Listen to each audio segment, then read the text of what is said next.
Hey guys, welcome back. Tim Knox here on the Entrepreneur Code video cast. Hope you're having a fun and profitable week. Today we are talking about opportunity overload, the dreaded OO. That's the one where you look at every opportunity that runs by and you don't know which one to chase. I get a lot of emails on this, and I actually had this question in the Facebook group the other day. Tim, how do you deal with all of these opportunities? You know, you've seen them. You've gotten in the Facebook groups or you've gotten the emails. Make money with Kindle, make money with affiliate marketing, make money with SEO, make money with this, make money with merch. Ooh, t-shirts. Let's go sell some t-shirts. So with all of these opportunities being shot at you like water through a fire hose, how do you know which opportunity to chase? Now, if you are an entrepreneur, and chances are, if you're watching this video cast, you're either an entrepreneur or someone who likes to stand outside the monkey cage and make faces, you're probably by nature always looking for your next opportunity. That's what differentiates, big word, that's what differentiates the entrepreneur from the business owner. The business owner is happy just being in their business, working behind the counter, keeping it going, while the entrepreneur is more of the visionary. We're more the ones that are always looking for opportunity. We have the attention span of a gnat, myself included. So how do you deal with opportunity overload when there are all these opportunities being presented to you? How do you know which one to chase? It's like the old adage, I'm from Alabama, so we have a lot of hunting dogs down here, and they're not hunting dogs, they're hunting dogs. And you'll notice the hunting dogs, they'll be on the porch and they'll see a squirrel over here and they'll run over there and chase that squirrel, and then they'll see a squirrel over here and they'll go chase that squirrel. You and I are much the same. We sit on our porch and we watch these little squirrels of opportunity run by, and you can't chase them all, and you shouldn't chase them all. So I'm just going to share with you how I judge which opportunities I should chase and which ones I should just let run by the porch. And now, I'm an old man, so I've got my notes over here on my handy dandy little laptop. So if you see me looking over there, that's what I'm doing. So, all right, let's break this down. How do you handle opportunity overload? The first thing that I always try to do is ask myself, why am I attracted to this particular opportunity? Why does this opportunity appeal to me? Ask yourself the same question. Is it because you saw someone online making claims of big money, or you saw an ad on Facebook, or, is this something you've actually researched out to prove that it's a viable opportunity? Well, if you're like most people, it's the former. We see someone on Facebook in one of the groups who has posted that they're making $10,000 a month on Kindle, or they're making $10,000 a month doing SEO, or $50,000 doing t-shirts. And we immediately, as entrepreneurs, wonder, wow, can I do that? Is that something I can replicate? So if that's the case, if it's the lure of the money or just the attraction of the money itself, rather than the opportunity that is attracting you, you've got an issue there, because you need to be attracted to the opportunity itself and not to the cash. So it can be kind of a distraction. So I'm going to go over here and I'm going to press my little button and I'm going to go to my next slide, and we'll go from there. So again, if it's something that you've just seen, that there's a claim of money and that is what's attracting you to it, that is not something you want to pursue. If the only thing that catches your eye is the money, well, then you need to back up that with research. You have to look beyond that. You have to cut through the hype. I mean, you know as well as I do, you can't believe everything you hear. This is the internet. People can say anything they want. They can make any claims they want, whether they are true or validated or not. So the next question you should ask yourself after, why am I attracted to this opportunity, is, how do I know this is legit? Especially if it's someone who is selling a course or selling a book or somehow monetarily gaining from your interest. So how do you know it's legitimate? You've got to do your research. Don't buy into the hype, no matter how much of a guru this guy or gal claims to be. That's one of the good things about the internet, is we can all get on there and create a web presence. One of the bad things is we can all get on there and create a web presence. Someone may be claiming to be a guru and may be claiming to make all this money, and they may just be claims. I'm constantly surprised at how quickly people fall in behind other people and just become lemmings, as my friend Dave Koziel and I like to call them. You know, just because someone puts up a website or posts on a Facebook group does not make them the end-all, be-all, and someone that you should immediately follow. You need to cut through the hype, validate the claims. The next question is, are you getting the whole story? If you have seen an ad on Facebook or just a post on Facebook that someone's making $10,000 a month on SEO and they're willing to teach you how to do that, are you getting the entire story? What do you have to invest as far as time and money to learn from that person? Is it just buying an Amazon book for 20 bucks? Is it a Udemy course? Is it a membership site? What do you have to invest to get them to teach you what they claim? Now, let me say this. A lot of people are offended when people try to sell them information or try to sell them coaching. I am a huge fan of legitimate coaching, meaning that, for example, take myself. I've been in business 20 some odd years. I do entrepreneurial coaching. I charge for my time if you want me to consult with you because I have knowledge that is actually worth something to a lot of people. So when you're looking at someone like this, just because they're going to charge you does not necessarily make them a bad person.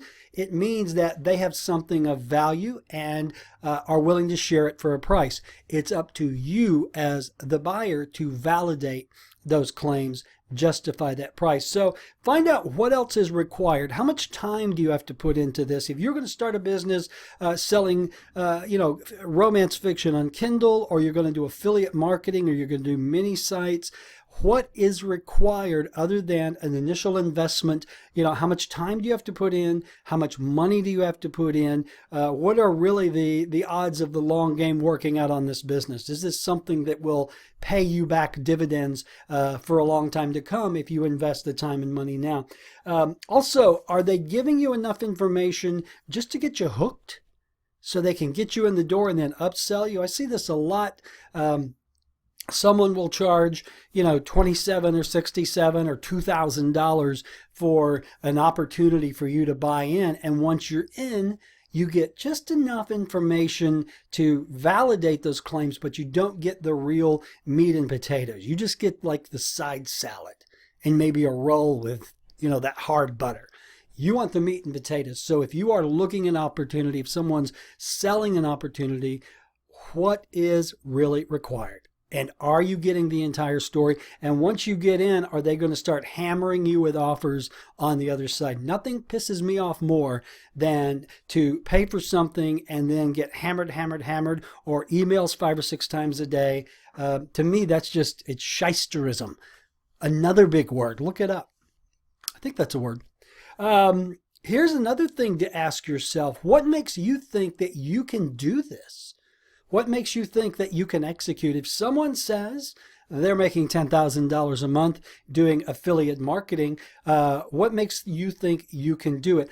Are there special skills required? Are there a lot of time and money that you don't have to invest? This is why research is so important when you're looking at something like this. You have to consider this like you're investing in a real business, which this very well could turn out to be. So you would do your homework. The one thing that I do recommend and warn you about is find out the whole story. Don't believe those claims blindly. Are they making $100,000 a year doing what they're claiming to be doing, or are they making that money selling you a course? I confronted a guy just recently online who was claiming to make $20,000 a month in an e-business, and I'm not going to give this guy a plug, but upon further investigation and questioning, turns out he was only making a few thousand actually doing the business, but he was making almost $15,000 teaching courses on how to do it. So his claims, even though he was making some money, were patently false because he wasn't making the amount of money that he claimed he was making. Guy was a crook. So find out, can you do this successfully? Is this something that's going to require a lot more time and effort? Are you going to have to learn a special skill? Are you going to have to set up a WordPress blog? Are you going to have to do anything technical? Find out if it's truly something you can do before you jump in. And the only way you do that is by investigation. All right. Here's the another question that I ask. Is this really something you want to do every day? If you're going to pursue this as a business, is this something you want to get out of bed every day and deal with? Is the logistics something you want to do? Are the customers a group that you want to deal with?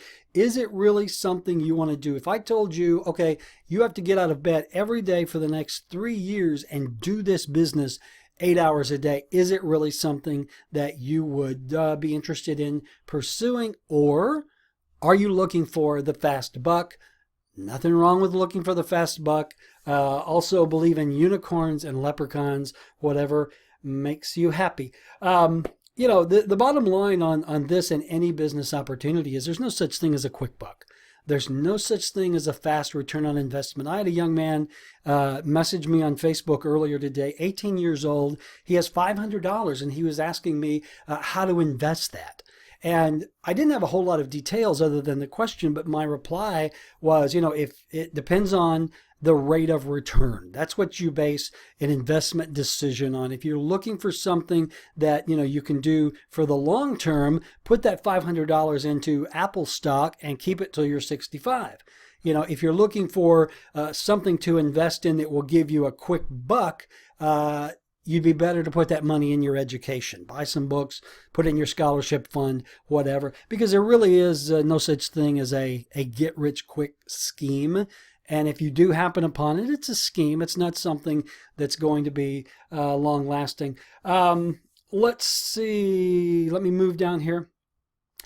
Beware the promises of easy profits and passive income. The biggest buzzword now is passive income. Back in my day when I was building my business, it never really occurred to me to create a business that I could just put on autopilot and let it come in passively. I intended to work in that business every day, and that's what I did for many years. Passive income is really difficult to obtain. You can do it.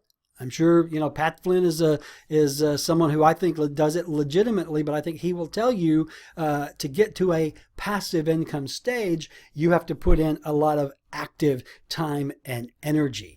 So, if your big motivation is I want to create this business quickly and I want to hand it off to virtual assistants so I can just earn income passively, it's the old 4-hour work week thing. I remember when 4-hour work week first came out. Yes, I am that old. I was in internet marketing and I did have lots of streams of income that were nearly passive, not completely passive, but everybody bought into the 4-hour work week. And the big thing there was I want to start a business that I can get up and running quickly and then hand it off, outsource it. Outsourcing was the big buzzword back then, and just do it passively. If that is your goal, you might get there, but you're going to have to do a lot of hard work until you do get there. So, beware of the promise of easy profits and passive income, because passive income is rarely passive, truly, especially in the beginning. So once you figure out why you are attracted to this idea and you figure out that, okay, it's something I'm truly interested in, it's not just the lure of the money. The fact that I can make money is nice. It is appealing, but this is really something that I would like to do. Then you treat it like any new business idea. You research the crap out of it. You validate all of the claims. If you are buying into a program from someone else, you validate them. You do the research on them. Go to Facebook, go to social media, and I do this all the time. Hey, what do you guys know about Joe Blow? Trust me, people will come out of the woodwork to give you their opinion, good, bad, and indifferent. Keep in mind, opinions are like belly buttons. We all have some, or have one. If you have some, I want to see that. Send me a picture. So you take those opinions with a grain of salt. But if you've got 30 people telling you what a ripoff this guy or this opportunity is, you might want to believe them. Then again, a lot of that opinion comes from the fact that a lot of people buy into opportunities, but very few people actually act on the opportunities. I remember back in the dark ages talking to a friend of mine who was selling an SEO membership package. The guy was making thousands and thousands and thousands of dollars. Just to buy in was something like $2,000, not chump change. And I remember asking him, out of everyone who buys into your program, how many really do something with it? And turned out very, very few. Out of every 100 people who would invest 2,000, maybe 5%, 10% actually did something. So as you're getting the feedback from the Facebook groups, or you're getting the opinions of others, keep in mind they may be someone who bought into the program who just didn't do anything with it. So as you're doing your research, make sure you do it thoroughly across a lot of platforms. Get as much legitimate information as you can get before you make a decision.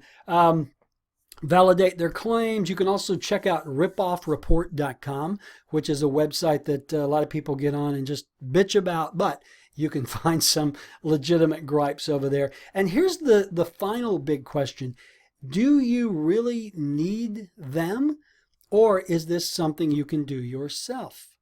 Now, granted, I'm a very big believer in shortcutting. If I can pay someone $500 for information that it might take me months to obtain, I'm going to do that. The best use of my time is to pay that money.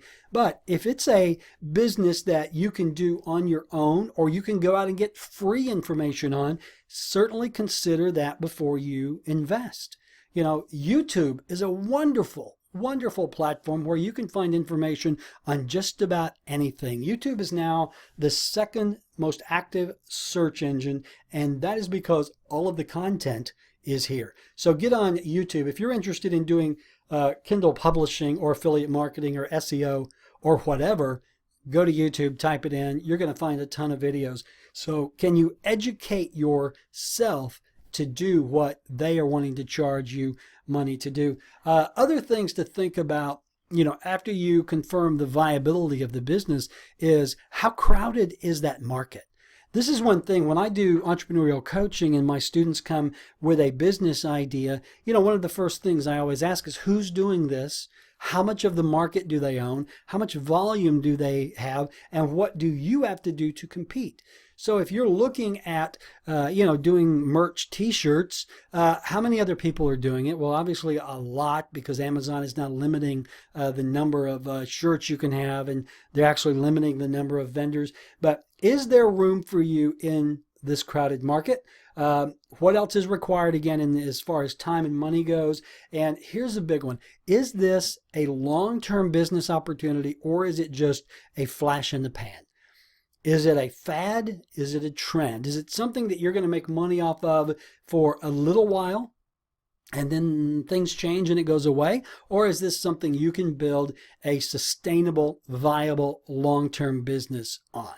You know, I've seen so many of these. I've actually gotten involved in a lot of these where you get in, you make your money quickly, and you get out because you know things are going to change. One of the things that I always warn against is building a business on someone else's platform.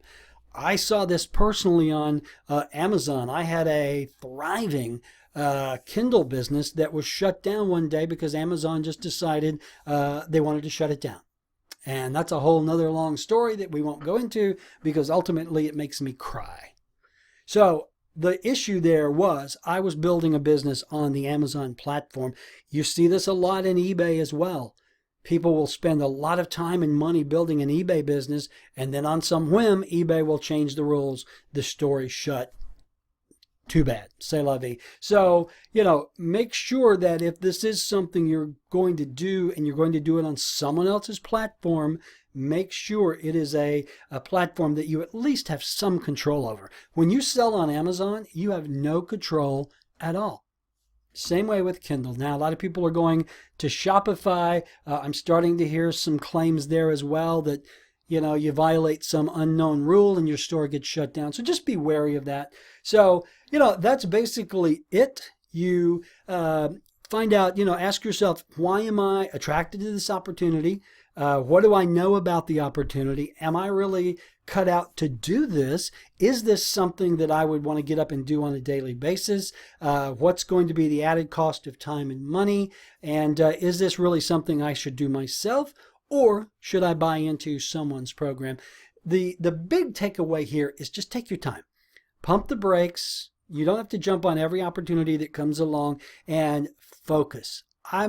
The older I get, the harder it is for me to do, but I'm a big believer in finding what works and focus on that at least until you get it profitable, and then maybe it can become somewhat passive. Okay, so that's it. I hope that was helpful. It was very long-winded, I know, but hey, it's me. Don't forget, visit the website entrepreneur-code.com.